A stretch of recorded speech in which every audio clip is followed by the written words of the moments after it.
डाव्या पायामध्ये डाव्या कमरीमध्ये. म्हणजे मी पूर्णच इथं आली तर पूर्णच लांगडी होऊन झाली. आता इथून चांगली होऊन चालली आहे. गुड.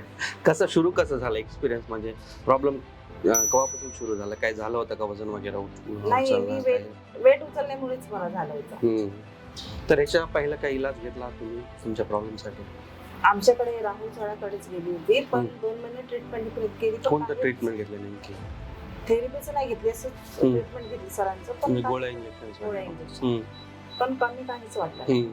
कसं राहत होतं इथं येण्याच्या पहिला? दुखणं कंटिन्यू राहत होतं? कंटिन्यू राहत होतं. एक इंजेक्शन घेऊन इथे आली आहे.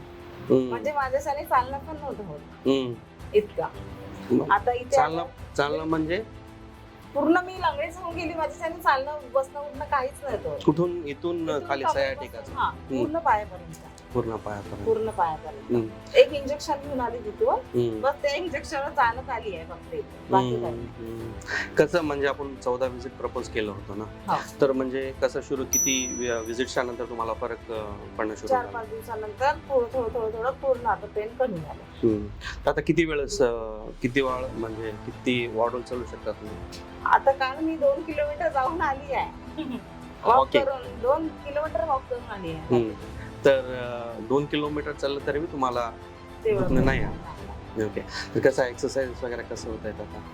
किती वेळ लागत एक्सरसाइज? अर्धा तास करते, जास्त करत नाही. संध्याकाळी अर्धा तास, सकाळी केल्याच्या नंतर कसं आहे आता दुखणं वगैरे? दुखणं कमी पडलं. गोळ्या केव्हा कमी केल्या तुम्ही? गोळ्या आणि इंजेक्शन 2 दिवसानंतरच कमी केलं. इथं आल्याच्या नंतर गोळ्या खाणं बंद आहे.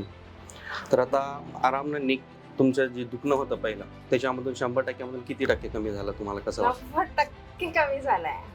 90% कमी झालाय. सुपर. हॅपी? ओके. तर लई म्हणजे कसं माहिती झालं इकडल्या बाऱ्यामध्ये, ट्रीटमेंटच्या बाऱ्यामध्ये इथं आहे म्हणून? इकडे आधी सांगितलं, असं रिलेटिव्हली सांगितलंय. रिलेटिव्हने सांगितलं ना आलं. हॅपी आता सगळं करू शकाल तुमचे काम वगैरे पूर्ण? तर कधी काही वाटलं तर पुन्हा रिटर्न. युजली तर वाटणार नाही का, म्हणजे तुम्ही एक्सरसाइजेस वगैरे जी आम्ही सांगलेले आहेत ना ती कंटिन्यू ठेवा. त्याच्यानंतर जी तुम्हाला लाईफस्टाईल मॉडिफिकेशन, बसणं वगैरे, काम करण्याचं जे पोझिशन्स वगैरे सांगले ती कंटिन्यू ठेवा. 99% प्रॉब्लेम तर रिपीट होणार नाही. ओके. तुमच्यासारखे म्हणजे जी लोक सफर होत आहेत त्याला तुम्ही काय सांगू शकता? असंच की ते यामुळे छान दवाखाना आहे, थेरपी छान आहे आणि तिथे रिझल्ट 100% आहे. राईट. असं सांगणार. थँक्यू.